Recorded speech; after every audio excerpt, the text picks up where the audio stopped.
welcome back. So for this month's wrap up, I thought I would try something a little new. And that's mostly because of the fact that a lot of the books that I read this month, I coincidentally already inadvertently talked about or reviewed on my last video, which is all about romance novellas or romance short stories, whatever you want to call it. And so instead of rehashing that, I wanted to switch it up just so that you guys are getting a little something different. Now, before I dive in, I wanted to talk about the overall theme of this month. I found that this month, all of my books except for one happened to be a short story or a novella.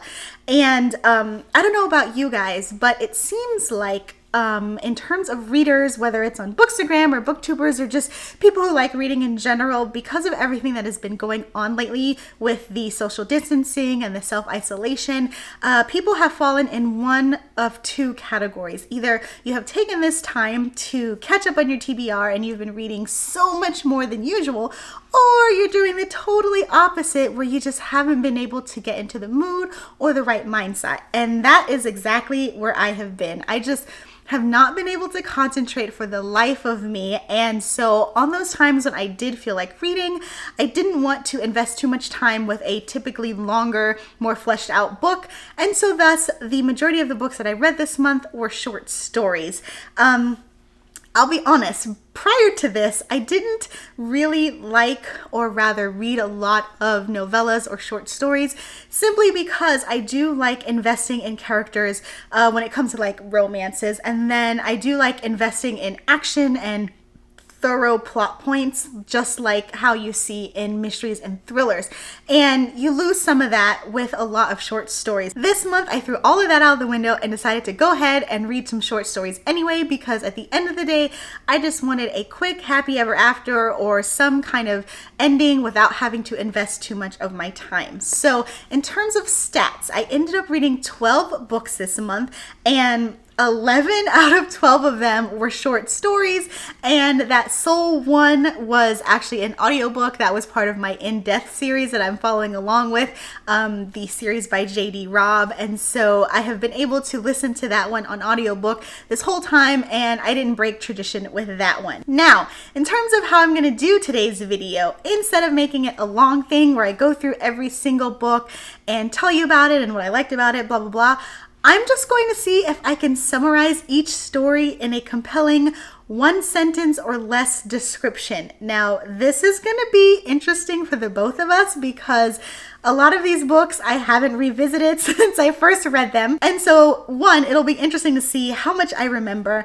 And then two, if I can accurately capture its plot points or advantages or disadvantages in such a short amount of time. So I've got my phone here with my list on Goodreads as to the books, so let's see how I can do this. Book number 1, we have A Dash of Spice by Jessica Cain. It's book 2 in her Lights, Camera, Insta-Love series, and if I had to describe this, I would say Neanderthal hockey player obsessed with getting women pregnant. Book 2, we've got the first book in the Lights, Camera, Insta-Love series, and it's called A Pinch of Sugar. This one, I would just say heroine with daddy issues. I know, some of these are like, ooh, what does that mean? You gotta look up the book. Okay, so the third book that I read was Immortal in Death, which is the third book in J.D. Robb's In Death series. Peabody reminds me of Velma from Scooby-Doo. This is actually really fun. Okay, next book is book 1 in the Empire of Lies series by Whitney G. Book 1 is called King of Lies. Hero is a bad guy, or is he?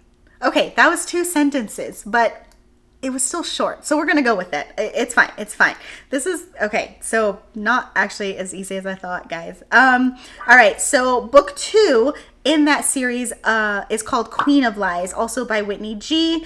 And this one is Cliffhanger has me rethinking heroes. This is hard.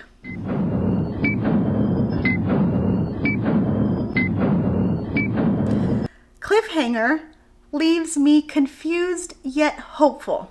There we go. It's almost like trying to think of a haiku. And I don't know why that I was trying to be poetic with it, but there you go. Next, we have Return to Me by Lucy Darling. Obviously, another short story. Chapter 1 starts like Chapter 5. Okay, there we go. Next, we have The Hitman's Angel by Jessica Kane. And I would say Russian assassin meets underage stripper. If you're thinking, what the hell, then you're thinking right, because I thought the same thing. Next, we have Wearing Him Down, also by Jessica Kane. This one's pretty simple because I wrote it in my review, but I have Beauty and the Beast meets Clueless. Another Jessica Kane book. Guys, you're noticing a pattern. Yes, I binged this woman's backlist. This one is called Pretty Daring, and let's go with recently released Felon Finds Love. Man, I swear, maybe I should start writing the blurbs for these books because I'd want to read that. I don't know about you guys. Next, we have Lumberjack by Jenica Snow. This is part of her Real Man series, and I've talked about this a couple of times in previous videos. I think I actually might have mentioned it in my last one about romance novellas, so check that out if you are compelled to read any of these, because I talk a lot about romance novellas and romance short stories. So for this one, let's go with I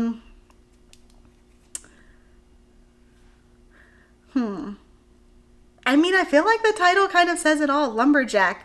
I'm trying to be pithy, but I'm drawing a blank. I wanted to make like an innuendo about like chopping wood with wood. Let's go with that. I mean, hey, Lumberjack chops wood and something wood. Insert innuendo, whatever. You get the point. Next, we have Roommate, which is another part in the Real Man series by Jenica Snow. And this one I will say is ex-step siblings become more than roommates. Yeah, okay. Last up, we have The Farmer's Daughter. This is actually also by Jessica Kane, and it's her most recent release. And so this one, since it's fresh on my mind, I'm going to have to say, I just read this. This should be easy for me. Okay, here we go.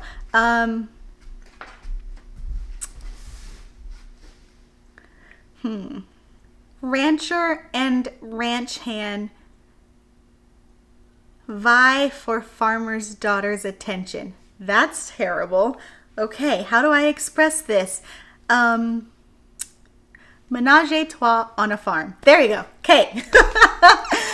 Oh man, that was actually harder than I thought. But anyway, those are the books that I read. Obviously, I put up on the screen the book covers for each of them. So if my descriptions or my one sentence blurbs sound interesting, obviously check them out.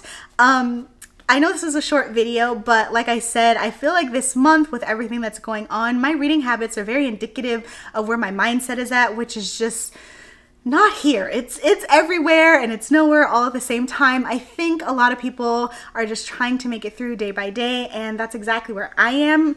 I don't even want to say I hope next month is better, because things are what they are. And I'm just hoping to stay safe and stay healthy like I have been, and I hope the same for you guys.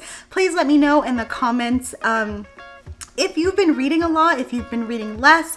Either answer is okay, especially now. I think we need to give ourselves a lot of grace.